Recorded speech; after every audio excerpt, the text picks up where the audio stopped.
Assalamualaikum warahmatullahi wabarakatuh. Perkenalkan, nama saya Devi Rahmayanti.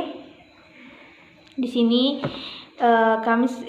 kami akan menjelaskan makalah kami yang berjudul Studi Kasus Penyelesaian Sengketa Melalui Arbitrase di Indonesia. Baiklah, arbitrase dalam penyelesaian sengketa. 1,5 abad yang lalu, seorang presiden Amerika Serikat pernah melontarkan gagasan dalam penyelesaian sengketa melalui media non-litigasi. Abraham Lincoln pada tahun 1850 membuat beberapa catatan tentang apa yang dipikirkan oleh para sejarawan. Ia menulis catatan yang ditunjukkan untuk kelompok sesamanya pengacara. Adapun sebagian dari apa yang ditulis Lincoln adalah: perkecillah peran pengadilan, bujuklah para tetangga Anda untuk berkompromi sepanjang yang Anda dapat. Lakukan, tunjukkan pada mereka bagaimana orang yang hanya namanya saja disebut sebagai pemenang, tetapi sering di dalam kenyataannya lebih merupakan pihak nyata kalah, yaitu dalam biaya pembayaran dan pemborosan waktu. Catatan kecil di atas merupakan gambaran yang nyata dalam praktek peradilan, di mana bila disimak dari inti kalimatnya, maka sesungguhnya Abraham Lincoln mengajak kita untuk bersama-sama menyelesaikan sengketa yang dihadapi tanpa harus melibatkan pihak pengadilan, yaitu memilih cara penyelesaian non-litigasi, termasuk di dalamnya adalah arbitrase. Memilih arbitrase sebagai upaya penyelesaian sengketa konsep budaya hukum kita yang komunalistik, religius, dan bersedikan adat telah terbangun sejak lama, kemudian menyusul pemerintah kolonial Belanda yang menguasai Indonesia lebih dari 3,5 abad, sangat mewarnai perkembangan hukum kita yang bergeser ke arah positivisme hukum. Faham komunalistik religius yang telah tertanam sekian lama telah bergeser secara perlahan mengikuti perkembangan masyarakat. Hukum legalitas formal yang serba tertulis dalam semua ketentuan hukum, tercatat dalam suatu kitab hukum yang terkodifikasi. Fenomena kehidupan hukum seperti itu masih tampak hingga sekarang ini, di mana masyarakat lebih yakin dan lebih cenderung untuk menyelesaikan setiap sengketa atau masalah yang mereka hadapi melalui jalur litigasi yang serba kaku dalam pelaksanaannya, apalagi dengan campur tangan pihak ketiga, yaitu pengacara, di mana mereka hanya cenderung untuk mencapai suatu kemenangan bagi kliennya semata dan bukan untuk mengungkapkan suatu kebenaran. Kecenderungan di atas mendominasi kenyataan hukum dalam kehidupan sehari-hari, di mana oleh kebanyakan masyarakat tidak mengetahui bahwa sebenarnya ada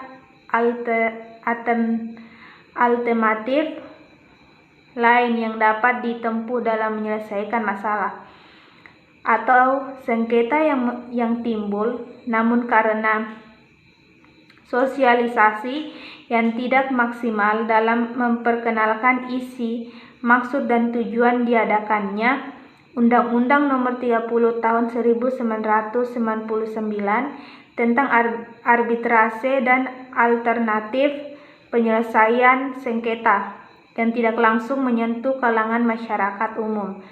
Hal itu terbukti dengan tidak adanya reaksi dari masyarakat setelah 4 tahun undang-undang ini berlaku. Namun, gaungnya dalam masyarakat tidak pernah muncul. Sampai saat ini belum pernah terdengar atau diberikan baik melalui koran maupun media elektronik tentang suatu sengketa atau kasus yang diselesaikan lewat media. Arbitrase dalam literatur terdapat beberapa contoh kasus yang diselesaikan melalui lembaga arbitrase, namun sosialisasinya masih sangat terbatas pada kalangan akademik. Terbatas saja, yaitu kalangan pemerhati perkembangan hukum perdata. Jika memahami hakikat maupun kelebihan yang dimiliki arbitrase, maka seharusnya pihak-pihak yang bersengketa lebih cenderung memilih cara ini dalam menyelesaikan sengketanya, daripada mereka menempuh cara litigasi. Namun kenyataannya dalam masyarakat masih jauh dan apa yang diharapkan oleh undang-undang arbitrase ini. Sosialisasi arbitrase.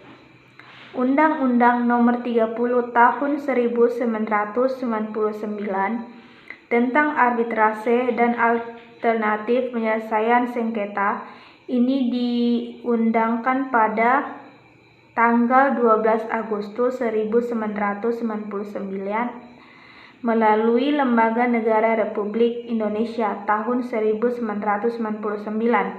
nomor 138. Ketika itu suasana reformasi dan keterpurukan ekonomi menyita perhatian semua kalangan sehingga gaung arbitrase ini tidak terdengar sama sekali. Pemberian tentang lahirnya undang-undang ini seperti sepi saja. Ia kalah pamornya dengan berita-berita politik atau ekonomi. Sesungguhnya undang-undang ini perlu hangat, ia perlu disebarluaskan, disosialisasikan biar masyarakat luas terutama pengusaha dan mahasiswa tahu apa itu arbitrase, mengapa ada arbitrase, dan apa isi undang-undang arbitrase yang baru. Seandainya sosialisasi dalam pengenalan arbitrase ini masyarakat berlangsung sebagaimana sosialisasi ketentuan hukum publik lainnya seperti halnya sosialisasi undang-undang tentang psikotropika dan undang-undang tentang lalu lintas dan jalan raya, maka fenomena peradilan dan penyelesaian sengketa dalam masyarakat akan lain dan tidak seperti sekarang ini. Juga mana kecenderungan untuk terus meningkat jumlah kasus atau sengketa yang terkuak di Mahkamah Agung. Baiklah, materi akan dilanjutkan oleh Saudari Arini. Baiklah, saya akan melanjutkan materi dari Saudara Depi Rahmayanti. Selain kalangan penulis dan kaum akademis, maka ada beberapa pihak yang sangat efektif dalam memperkenalkan arbitrase ini kepada masyarakat, yaitu polisi sebagai penyelidik, pengacara atau penasehat hukum, hakim, wartawan, dan media pers. Polisi dalam fungsinya sebagai penyidik merupakan komponen hukum yang efektif untuk memperkenalkan konsep arbitrase kepada masyarakat, khususnya kepada mereka yang sedang bersengketa. Hal itu dapat saja terlaksanakan jika yang bersangkutan telah memahami dan mengetahui perihal arbitrase dengan segala manfaat dan kelebihan sehingga mereka dapat memperkenalkan substansi yang termuat dalam Undang-Undang Nomor 30 Tahun 1999 dengan menawarkan suatu proses penyelesaian sengketa dengan arbitrase yang diawali dengan satu akta kompromi. Pengacara ataupun penasehat hukum termasuk komponen hukum di dalam masyarakat. Ideal mereka lebih banyak mengetahui perihal arbitrase sehingga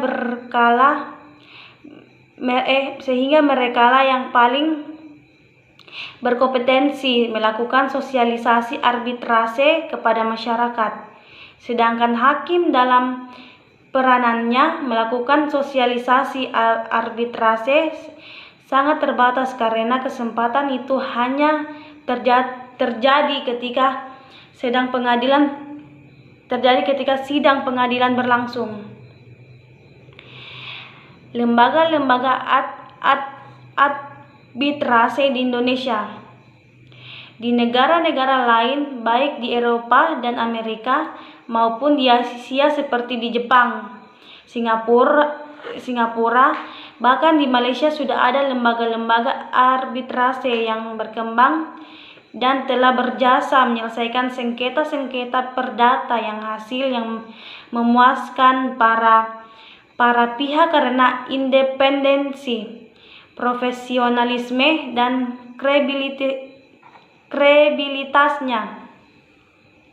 kredibilitasnya yang tetap terjaga.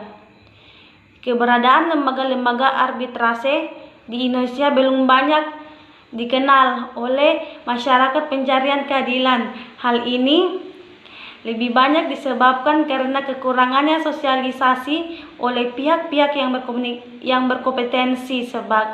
berkompetensi. Lembaga arbitrase yang pertama di Indonesia terbentuk sejak tahun 1977 atas prakarsa Kamar Dagang dan Industri Indonesia Kadin. Maka didirikanlah Badan Arbitrase Nasional Indonesia atau BANI di Jakarta pada tanggal 3 Desember tahun 1977 dengan tujuan untuk memberikan penyelesaian yang adil dan cepat dalam sengketa perdata yang timbul mengenai soal-soal yang berhubungan dengan perdagangan industri dan keuangan baik yang bersifat nasional maupun bersifat internasional. Rahman Rosida dan Ngatino 2002. Badan Arbitrase Muamalat di Indonesia disingkat BAMUI adalah yayasan yang dibentuk berdasarkan akta notaris tanggal 21 Oktober tahun 1993 nomor 175 di Jakarta atas gagasan dari Majelis Ulama Indonesia. BAMUI sebagai lembaga permanen yang berfungsi untuk menyelesaikan kemungkinan terjadinya sengketa perdata di antara Bank Islam, nasabah, debiturnya. Konsep yang diajukan oleh Maria S.W. Sumajono tentang gagasan pembentukan arbitrase pertanahan di masa yang akan datang bukanlah suatu hal yang tidak mungkin terwujud karena pertimbangan kebutuhan masyarakat masyarakat ke depan, di mana dibutuhkan suatu pelayanan hukum yang benar-benar dapat memberikan rasa keadilan, membebankan kemanfaatan serta kepastian hukum. Baiklah, materi akan dilanjutkan kepada Saudari Nurul Ayu. Baik, saya Nurul Ayu akan melanjutkan materi yang telah dibawakan oleh teman saya sebelumnya. Materi yang akan saya bawakan adalah prosedur penyelesaian sengketa melalui arbitrase di Indonesia. Pelaksanaan arbitrase di Indonesia menurut Undang-Undang Nomor 30 Tahun 1999 tentang arbitrase atau alternatif penyelesaian sengketa bertitik tolak pada pasal 2 yang berbunyi bahwa undang-undang ini mengatur penyelesaian sengketa atau beda pendapat antara para pihak dalam satu hubungan hukum tertentu yang telah mengadakan perjanjian arbitrase yang secara tegas menyatakan bahwa semua sengketa atau beda pendapat yang timbul atau mungkin timbul dari hubungan hukum tersebut akan diselesaikan dengan cara arbitrase atau melalui alternatif penyelesaian sengketa.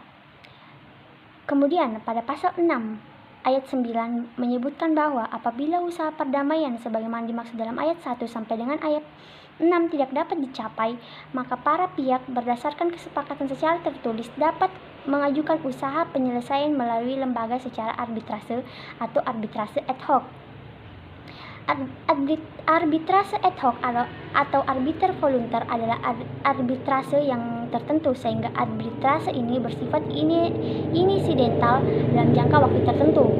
Dalam pelaksanaannya, arbitrase ad hoc ini memiliki kesulitan melakukan negosiasi dan menetapkan aturan prosedural dari arbitrase serta kesulitan dalam merencanakan metode-metode pemilihan arbitrase dapat diterima oleh kedua belah pihak. Adapun fase penyelenggaraan arbitrase menurut ketentuan Undang-Undang Nomor 30 Tahun 1999 tentang arbitrase dan alternatif penyelesaian sengketa terbagi menjadi 3 fase, yaitu fase pertama yaitu pengangkatan dan penetapan arbiter, fase kedua adalah acara arbitrase dan fase ketiga adalah pengambilan keputusan dan pelaksanaan keputusan arbitrase. Ketiga fase ini dapat diuraikan sebagai berikut. Yang pertama tadi, penetapan arbiter.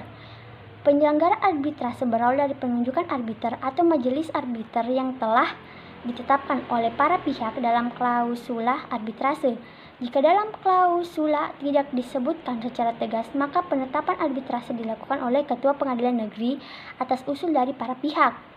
Nah, terhadap arbitrase ad hoc, maka pengangkatannya ditetapkan oleh Ketua Pengadilan Negeri atas usul dan para pihak pula seandainya diusulkan oleh para arbiter tunggal sebagaimana yang disebutkan dalam pasal 14 Undang-Undang Nomor 30 Tahun 1999. Seseorang atau beberapa orang arbiter dapat mengajukan penolakan bila mana muncul keraguan dalam dirinya bahwa ia tidak dapat mempertahankan objektivitas dalam menjalankan fungsinya sebagai arbiter. Hak menolak dari arbiter ini tercatat dalam pasal 16 ketentuan arbitrase di atas, bahkan pengunduran diri dari posisi arbiter masa dimungkinkan oleh pasal 19 ketentuan arbiter. Hak ingkar ialah hak pihak yang bersengketa untuk menolak arbiter yang telah diangkat oleh Ketua Pengadilan Negeri.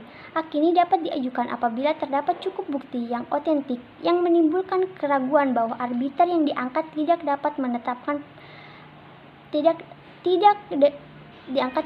penetapan pengadilan, maka hak ingkar itu diajukan langsung ke depannya. Tahap pemeriksaan. Setelah ditetapkan arbiter, maka selanjutnya dilakukan pemeriksaan sengketa. Pemeriksaan ini dilakukan secara tertutup untuk menjaga privasi dari para pihak, dan pemeriksaan dilakukan dengan menggunakan bahasa Indonesia, kecuali ada kesepakatan lainnya. Dalam pemeriksaan oleh arbiter atau majelis arbiter, para pihak mempunyai hak yang sama untuk mengemukakan pendapatnya, termasuk hak untuk mengajukan permohonan kepada arbiter untuk mengambil keputusan sela dan penetapan sita jaminan, memerintahkan penitipan barang kepada pihak ketiga atau menjual barang yang mudah rusak. Dalam pemeriksaan sengketanya, para pihak bebas untuk menentukan acara arbitrase yang digunakan sepanjang tidak bertentangan dengan ketentuan undang-undang ini.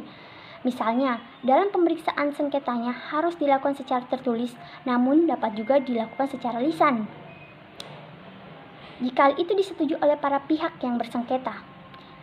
Tempat penyelenggaraan arbitrase ditentukan oleh arbitrase atau majelis arbitrase kecuali ditentukan sendiri oleh para pihak. Pemeriksaan saksi dan saksi ahli juga diperlukan, akan dilakukan sesuai ketentuan hukum secara perdata. Keterangan saksi tersebut dapat dilakukan di tempat tertentu di mana saja. Semua kegiatan dalam pemeriksaan dan sidang arbitrase dicatat dalam berita acara pemeriksaannya. Hal yang kurang jelas oleh para pihak, maka arbitrase atau majelis arbitrase atas permintaan para pihak dapat memanggil saksi atau saksi ahli untuk didengar penjelasannya di hadapan sidang arbitrase yang dihadiri oleh para pihak. Yang ketiga, itu putusan arbitrase. Apabila pemeriksaan sengketa tidak telah selesai, maka tahapan pemeriksaan ditutup dan ditetapkan hari sidang untuk mengucapkan putusan arbitrase. Arbitrase atau majelis arbitrase dalam mengambil keputusan dan sengketa tersebut berdasarkan ketentuan hukum atau berdasarkan keadilan dan kepatuhan. Hal ini diserahkan kepada para pihak untuk menentukan pilihan hukum yang akan berlaku terhadap penyelesaian sengketanya. Pelaksanaan putusan arbitrase dilakukan paling lama 30 hari sejak tanggal putusan diucapkan. Kemudian lembar asli atau salinan otentik putusan arbitrase didaftarkan oleh arbiter atau kuasanya kepada Pinetera Pengadilan Negeri untuk mendapatkan kekuatan hukum dan kepastian hukum. Keputusan arbitrase ini bersifat final dan mempunyai kekuatan hukum tetap untuk mengikat para pihak untuk melakukan eksekusi. Jika pihak yang dikalahkan tidak mau melaksanakan putusan arbitrase dengan sukarela, ketua pengadilan negeri yang melaksanakannya seperti suatu putusan pengadilan biasa yang sudah mempunyai kekuatan pasti. Yang terakhir itu pelaksanaan putusan arbitrase. Dalam melaksanakan putusan arbitrase yang telah sedikit disinggung pada pembahasan putusan arbitrase yang dalam pasal 59 ayat 1 menyatakan dalam jangka 30 hari terhitung sejak tanggal putusan diucapkan, lembaran asli atau salinan otentik putusan arbitrase diserahkan dan didaftarkan oleh arbiter atau kuasanya kepada Pinetera Pengadilan Negeri. Dapat ditelah dalam pasal 59 ayat 1 Undang-Undang Nomor 30 Tahun 1999 bahwa putusan arbitrase selambat-lambatnya didaftarkan ke instansi yang menerima pendaftaran adalah Pinetera Pengadilan Negeri, ataupun dalam pasal 60 menyatakan putusan arbitrase bersifat penal dan mempunyai kekuatan hukum tetap dalam mengikat para pihak. Artinya, putusan arbitrase bersifat final dan banding. Hal ini berdasarkan kesepakatan para pihak dalam perjanjian ini mengikat para pembuatnya sebagai undang-undang. Maksud eksekusi putusan arbitrase sebagai putusan pengadilan yang dapat dilihat dalam pasal 64 Undang-Undang Nomor 30 Tahun 1999 yang menyatakan putusan arbitrase yang telah dibubuhi perintah ketua pengadilan negeri dilaksanakan sesuai ketentuan pelaksanaan putusan dalam perkara perdata yang keputusannya telah mempunyai kekuatan hukum tetap.